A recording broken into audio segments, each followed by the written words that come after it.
So, as you saw in the last episode, I just registered to vote. And I got to talk to some people about it. And what stood out to me was they told me to do my research and figure out what's important to me so that I can narrow down my choices and figure out who to vote for. So today, that's what we're going to do.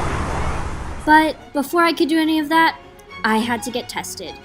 On my knowledge of Guam's politics, of course. What were you thinking? Anyways, my boss Anna put together a list of things I should know about the 34th Guam legislature. I got our new intern Christian to proctor the test, and my coworker Derek to take it with me. Yo, what's up, Cami? We're rolling. Okay, what do you want, Anna? You guys gonna play the game? What's the game? You have to answer questions, and if you get it right, you get a gummy bear. Oh, I'm finna win! Gummy bears. What's the questions? Wait. Okay, that's enough now. Let's get serious. First question, Christian. Who is the current governor of Guam? It's not like how fast you can. Is that like Eddie Bozcalpo. Is that like a buzzer? Should we buzz it? It's gonna take too long. Who is the governor of Guam, right? That was the question? Governor Eddie Bozcalpo. Excuse me? Governor who? Eddie. Oh, okay. Cool. Can you not throw it at me? 5-second rule.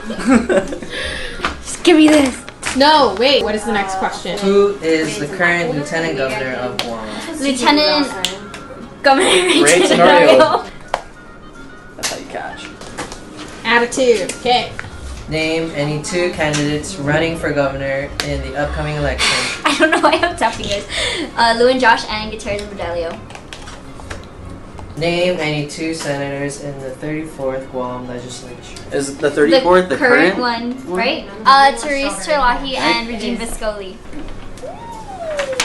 You're terrible. What? What'd you say? Nothing. Why are you in this competition anyway? I don't know. Who invited you? Can you Trying to run away just from my hand it to problems. me now? Like, apparently I can't throw, so now I need to aim for the bucket hat. Next question. How many senators are in the legislature? Me! I'm Wait. good. I lost her. Why are you giving up, dude? You're a voter. I don't know anything about politics. 15. Here you go, man. Next question. Who is the speaker in the 34th Guam legislature? Is it BJ Cruz? Oh, hey, fun fact, guys. BJ. Did you know that the green gummy bear is actually strawberry? Oh, right. So that's the fun trivia section. I'm not even supposed to be in this segment, but Really? I'm going to get back to work, guys. You guys have a great Are you day. serious? Why are you not? Dude, then we're gonna have to refilm it if you can't. No, it's not. I'm not supposed to be. It's just like. You're just making my job a lot harder. After getting tested, I realized that I had a long way to go before I felt confident about having my first time. So I went to UOG to talk to Professor Ron McNinch, who is a professor of public administration. We sat down and had that infamous and inevitable conversation. Yup, we had the talk. Sure. It's interesting because political parties, we usually split apart on a thing we call ideology. And ideology literally means the science of ideas.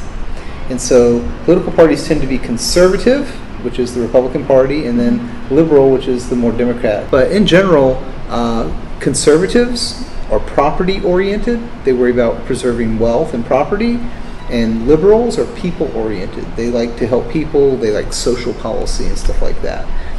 Guam, we have two political parties. We have a Republican Party and we have a Democrat Party. What the parties serve on Guam are simply vehicles to get people's names on ballots to get them elected. They serve as organizing bodies, and they tend to be organized around personalities, not ideas. It has nothing to do with what we traditionally view as parties. It's, do you like that person or not?